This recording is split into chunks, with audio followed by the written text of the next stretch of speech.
হাই friends, কি খবৰ? আজি মই ৰাতিপুৱাই আৰম্ভ কৰিছোঁ মোৰ ব্লগটো। চাব আপোনালোকে কেনেকুৱা পায় আৰু মই আজি দিনটো কি কৰোঁ আপোনালোকক দেখুৱাই যাম। এয়া সৰু চনাক গা ধুৱাই আছোঁ, ভাবিছোঁ আপোনালোকক অলপমান দেখুৱাই দিওঁ। মোৰ সৰু ল'ৰাক এদিনো দেখুওৱা হোৱাই নাই, আজি অলপ দেখুৱাই দিলোঁ।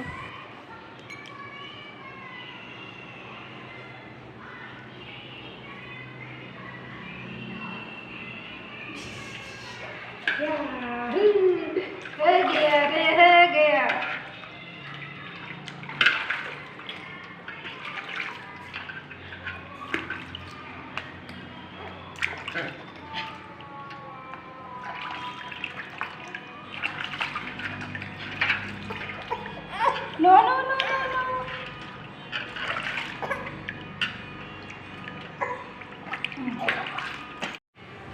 এয়া দুপৰীয়াৰ খানাত কি বনাইছোঁ ভাবিছোঁ আপোনালোকক অলপ দেখুৱাওঁ।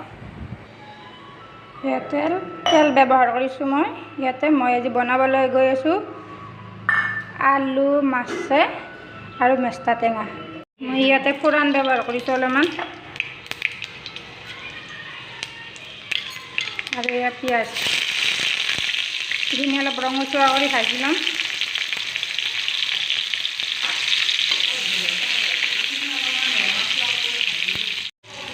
এতিয়া মই ইয়াতে ব্যৱহাৰ কৰিছোঁ আলুখিনি অলপমান বেছি টাইম ভাজি ল'ম যাতে আলুখিনি সিজি যায়। ইয়াতে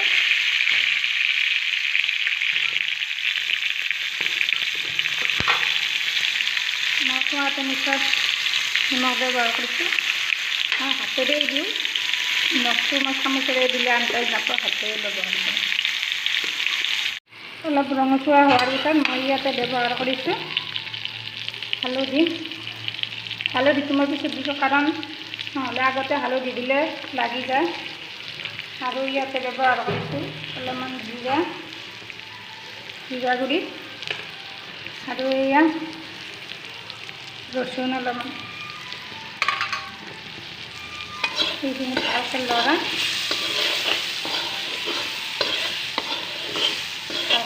লৈছোঁ। আৰু এতিয়া ইয়াতে মই ব্যৱহাৰ কৰিম মেষ্টা টেঙা।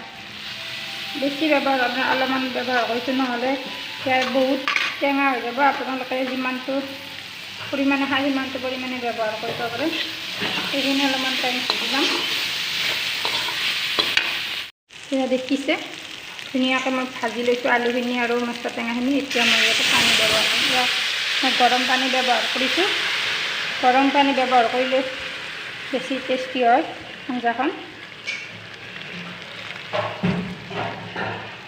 আৰু টেঙাৰ আঞ্জা এনেও পনীয়া হ'লে ভাল হয়। মই এইকাৰণে অলপ পানী বেছিকৈ দিছোঁ, উতলিবলৈ দিম। তাৰপিছত আৰু এতিয়া মই ইয়াতে দিম মাছ। সেয়া দেউতাই বজাৰৰ পৰা আনি থৈছিল, মই আগতে ভাজি ৰাখিছোঁ।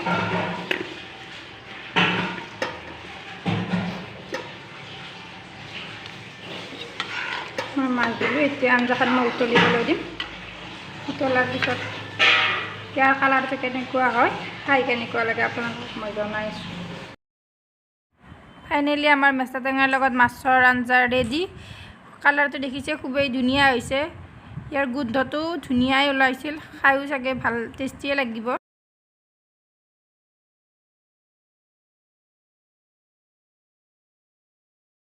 এয়া আমাৰ মেষ্টা টেঙাৰ লগত মাছ, আৰু এয়া দুপৰীয়াৰ আহাৰ। আগতে আমাৰ চনাক খুৱাই ল'ম, তাৰে পিছত আমি খাম। আপোনালোকে মোৰ ভিডিঅ'টো ভাল পাইছে যদি like, comment, share and subscribe কৰিব, আৰু কাষতে থকা বেল আইকনটো টিপি দিব।